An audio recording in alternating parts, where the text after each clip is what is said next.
దొమ్మర కులస్తులను గిరి బలిజలుగా మారుస్తూ రాష్ట్ర ప్రభుత్వం జారీ చేసిన జీవో నెంబర్ 5 పై కాపు జేఏసీ అధ్యక్షుడు చందు జనార్దన్, శ్రీకృష్ణదేవరాయల జేఏసీ అధ్యక్షులు రామకృష్ణ తీవ్ర అభ్యంతరాన్ని వ్యక్తం చేశారు.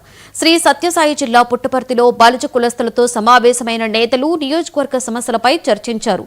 బలిజలను ఇచ్చిన హామీలను నెరవేర్చడంలో కూటమి ప్రభుత్వం విఫలమైంది అన్నారు. జీవోపై ఉద్యోగులలో తీవ్ర వ్యతిరేకత ఉందని, ఈ విషయం మీద డిప్యూటీ సీఎం పవన్ కళ్యాణ్ స్పందించాలని డిమాండ్ చేశారు. దొమ్మర కులస్తులను గిరి బలిజలుగా మార్చడం వల్ల బలిజల మనోభావాలు దెబ్బతిన్నాయి అన్నారు. బలిజ అనే పదాన్ని వెంటనే తొలగించాలని ప్రభుత్వాన్ని డిమాండ్ చేశారు.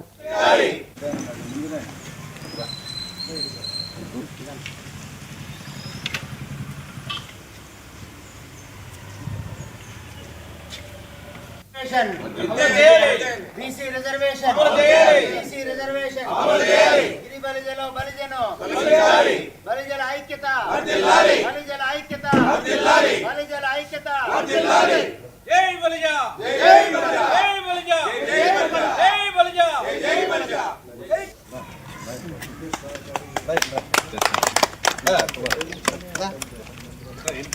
జై పేరు మీద 5వ నెంబర్ జీవో ఇచ్చింది రాష్ట్ర ప్రభుత్వం.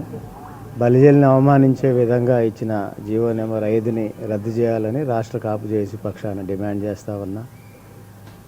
రాష్ట్రంలో 25% ఉన్న బలిజ కాపు వర్గాలు ఏదైతే రాష్ట్ర ప్రభుత్వం గిరి బలిజ పేరు మీద దొమ్మర్లను గౌరవించాలనే ఆలోచనతో జీవో నెంబర్ 5 ఇచ్చిందో దాన్ని వెంటనే రద్దు చేయాలి, గిరి బలిజలో బలిజని తొలగించాలనేది డిమాండ్ చేస్తూ ఉన్నా. దొమ్మర్లకి బలిజలకి ఎటువంటి వివాదం లేదు. దొమ్మర్లను స్వాగతిస్తాం, ఆహ్వానిస్తాం. వారికి ఏదైనా సమస్యలు ఉంటే రాష్ట్ర ప్రభుత్వం వారికి ఏదైనా గౌరవిస్తే ఇవ్వాలని కూడా డిమాండ్ చేస్తాం. కానీ సంబంధం లేని, బంధం లేని కులాన్ని తీసుకొచ్చి, దొమ్మర కులాన్ని తీసుకొచ్చి బలిజల్లో కలపాల్సిన అవసరం రాష్ట్ర ప్రభుత్వ పెద్దలకి ఏంటి అనేది ప్రశ్నిస్తూ ఉన్నారు.